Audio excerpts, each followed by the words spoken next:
call these little chick sliders, but there's nothing little about it. Fresh, hand-breaded chicken fingers and the big flavor of our handmade sauces. For just $2.99 or 2 for $5.55. Try our new Little Chick Sliders, only at Jack's. Golf for Good on Friday, September 13th. Register now. For 10 years now, Cindy Pare has taken a real passion and a mission of hers and brought it to so many young girls in our community through Mel's Club, part of the Mary Ellen Locher Breast Center here in Chattanooga. So she's back in her pink, talking breast health as only she can. Good to see you. Thank you for having me, Julie. This really is a passion of yours. Absolutely. You believe in this completely. Absolutely. We started Mel's Club 10 years ago. I found a folder in Mary Ellen's handwriting with notes and ideas and dreams, as she was a visionary, for a education program for young girls, because the important thing is to educate girls at an early age, educate and empower them to take care of themselves in an early age with their breast health. So if something happens to them, they are not afraid. I think it has worked. Yes.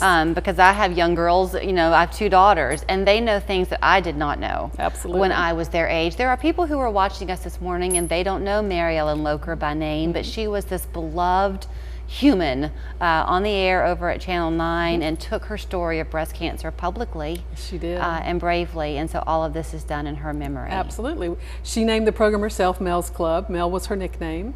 And so over the past 10 years, we've spoke to thousands of high school girls. We primarily try to hit the freshman level wellness classes, wellness PE classes. This is an impressionable age. One of the things that's exciting about Mel's Club is girls have so many misconceptions about breast care, breast health, breast cancer, and so we get to educate them on the truth. They believe things like, if you sleep in your bra, you're going to get breast cancer. If you get hit in the chest, you're going to get breast cancer. So we talk about myths and misconception. I teach them how to do a breast self-exam. They leave with a tool called the Pink Daisy Wheel. They can get an app that reminds them how to do it.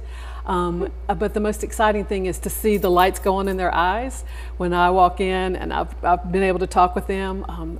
You know, they're a little nervous at first, but I come in and I say, I'm the boob lady, we're gonna have fun, ask me anything. And then they do. And then they do. So you know, something else I've heard them say is that you shouldn't wear a sports bra. Yes. Is that a misconception? That's a misconception. They believe if you sleep in your sports bra, you're gonna get breast cancer, but you know. But you know what I think they're also very aware of is breast cancer. Yes. Young people today, and I don't know much below 18, 19, but that age group and up, they are really concerned because they're seeing peers getting sick where they didn't used to. Absolutely. The fastest growing population of women being diagnosed with breast cancer is women under 40.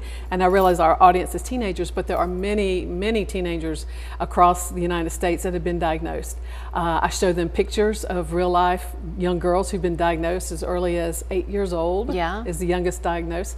Many women are familiar now, and teenage girls are familiar now with the story of Zoe Hamilton, a former nurse at CHI Memorial, who was diagnosed at 19 years old, and she has bravely told her story to many people. Well, you know, in the texting and driving message, so often now it's young drivers telling their parents to not text and drive. The message is getting to them better. So do you think that might happen too with prevention and self-care with this message? If you can get the daughters, they can educate the mothers. Absolutely. One of the things that we focus on is go home and ask your mother, your grandmother, your aunts, whoever you live with, your stepmom, have you done your self-exam? Have you had a mammogram?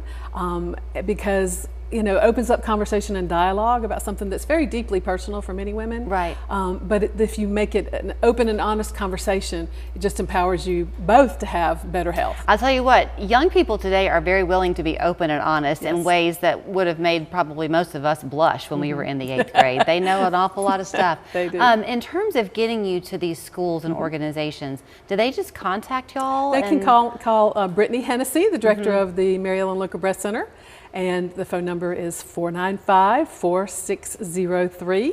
I think the contact information will be on the screen. It will. And she can get in touch with me, and I'll be willing to come to any school, anytime, any church group, any group of young girls. So when you're mentioning the church group, for example, that would be for that church congregation to then pull their teenagers. Yeah, to pull their teenage girls. Okay. At the schools, is it awkward to split the genders, or you typically go to a wellness class? I go to a wellness class, and usually what happens is 2 teachers will team up. One teacher will take the boys, usually to the gym, but sometimes at some schools they do try to have some focus that's more of a men's health focus. Yeah. And I'll have the girls. Yeah, and ninth grade is kind of that magical year Yes. when that often happens. Absolutely. In Absolutely. terms of getting your screening, you should do your own self-breast exam. How often? Once a month. Okay. And the way that we teach teenage girls to do it is to think of your breast as a daisy, and then you draw flower petal shapes in the all over your breast as you do your self-exam. So Okay. it gives them a visual that they're used to, doodling in class, Right, know, right. but they're doodling, on their body, Yeah. to be secure. And if you notice a lump, Yes. then contact your primary care physician, or should they go straight to?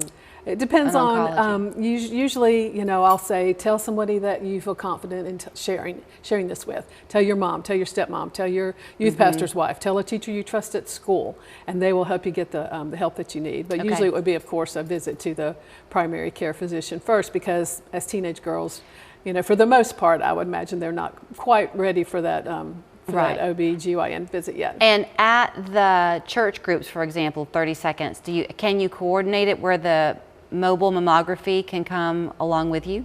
That would be a question that To consider the folks asking? at the breast center can ask. Well, can answer. Cindy knows the number by heart. I don't, so I've got to look at the cheat sheet to give it to you. But if you want to get the Mel's Club coming to your school or your church group, do call them 495-4603.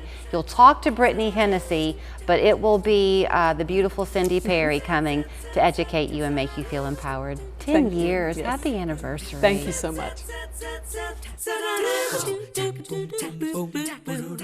Hi, I'm Trevor. Welcome to the Hemp House. Let me show you where the treats are. Our selection of local products allows the Hemp House to bring a little calm to life's journeys, whether you're blessed with 4 legs or just 2. The Hemp House, 4 locations to serve you, or online at hemphousechat.com. You wake up, clock in, and put in a hard day's work. But what happens when an ordinary workday takes a turn for the worse? On-the-job injuries bring more than just physical pain. They bring medical bills, missed work days, and a feeling of being overlooked and isolated. At Wetter Marquis,